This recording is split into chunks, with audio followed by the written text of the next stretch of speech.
Video में हम करने वाले हैं कक्षा 9 प्रश्नावली 6.1 का पहला क्वेश्चन। ठीक है, तो पहला क्वेश्चन हमें दिया है, रेखाएं ए बी और सी डी बिंदु ओ पर प्रतिच्छेद करती है यदि एंगल ए ओ सी और बी ओ ई का सम दिया है इन्होंने 70 डिग्री और एंगल बी ओ डी दिया है 40 डिग्री। एंगल बी ओ ई और प्रतिवर्ती एंगल सी ओ ई ज्ञात करना है। ठीक है, तो हमें क्या दिया है, ये डायग्राम में यहाँ पर ये बी ओ डी ये हमें 40 डिग्री दिया है। ठीक है, और ये दो हैं एंगल ए ओ सी और एंगल बी ओ ई, इन दोनों का सम, इसका और इसका, इन दोनों का सम दिया है 70 डिग्री। ठीक है, हमें ज्ञात करना है एंगल बी ओ ई। एंगल बी ओ ई, एक तो ये एंगल फाइंड करना है और दूसरा हमें फाइंड करना है एंगल सी ओ ई। एंगल सी ओ ई का प्रतिवर्ती एंगल फाइंड करना है। अब प्रतिवर्ती एंगल क्या होता है? प्रतिवर्ती एंगल का मतलब है, जैसे हमें अगर इस सी ओ ई का प्रतिवर्ती फाइंड करना है तो इसको छोड़कर ये जो पीछे का एंगल बचा, ठीक है, ये इसका प्रतिवर्ती एंगल होता है। तो एंगल सी ओ ई का प्रतिवर्ती क्या होगा, आगे लिखेंगे प्रतिवर्ती और एंगल सी ओ ई 360 माइनस ये वाला एंगल। ठीक है, तो अब शुरू करते हैं। हमें जो दिया है वो हमने यहाँ लिख दिया, इन दोनों एंगल्स का सम 70 डिग्री और बी ओ डी दिया है 40 डिग्री। अब ठीक है, अब यहाँ लिखा है शुरुआत में कि ए बी, रेखाएं ए बी और सी डी बिंदु ओ पर प्रतिच्छेद करती हैं। तो ए बी और सी डी ये क्या कर रही हैं, प्रतिच्छेद कर रही हैं ओ पर।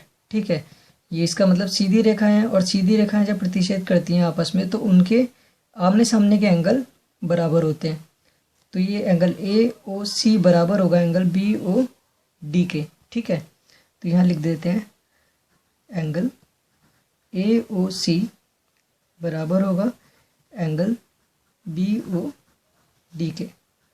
तो angle A O C equals to कितना हो जाएगा, 40 डिग्री, क्योंकि ये 40 है। और इसका कारण, इन दोनों एंगल्स को क्या बोलते हैं, इसको बोलते हैं शीर्षाभिमुख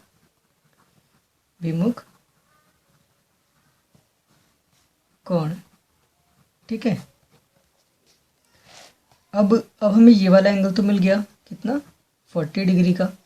अब हमें इन दोनों का सम दिया है 70, तो इस वाली लाइन को लिख लेते हैं जो इन्होंने दी है।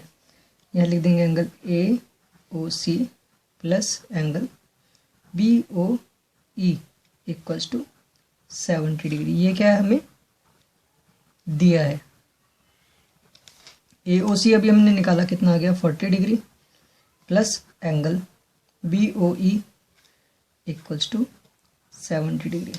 तो angle B O E equals to 70 degree minus 40 degree.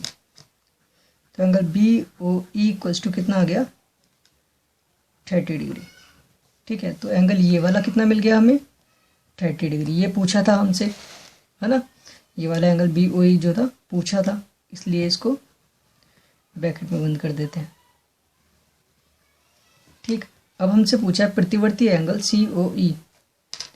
अब प्रतिवर्ती एंगल सी ओ ई कैसे निकलेगा, उसके लिए सबसे पहले हमें सी ओ ई निकालना पड़ेगा। ठीक है, अब सी ओ ई कैसे निकलेगा, ठीक है, स्ट्रेट लाइन पे जो बनने वाले एंगल्स होते हैं उनका सम 180 होता है। तो 40 plus angle C O E plus angle B O E equals to 180 degree. तो यहाँ लिख देंगे एंगल, सबसे पहले लिखेंगे ए बी, एक सीधी रेखा है,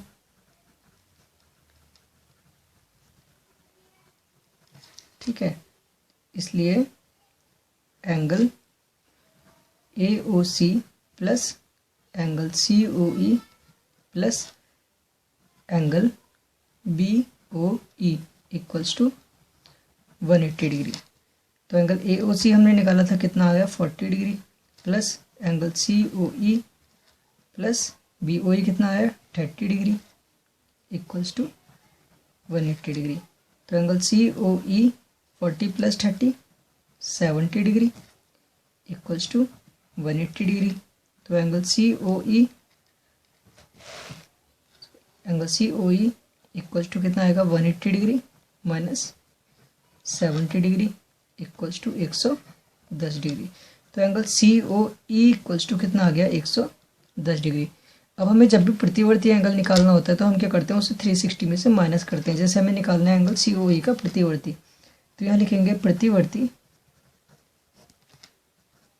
angle COE equals to 360 degree minus angle COE। तो COE कितना निकाला हमने 110 डिग्री, है ना। तो कितना आ जाएगा 50 और ये 250 डिग्री, ठीक है।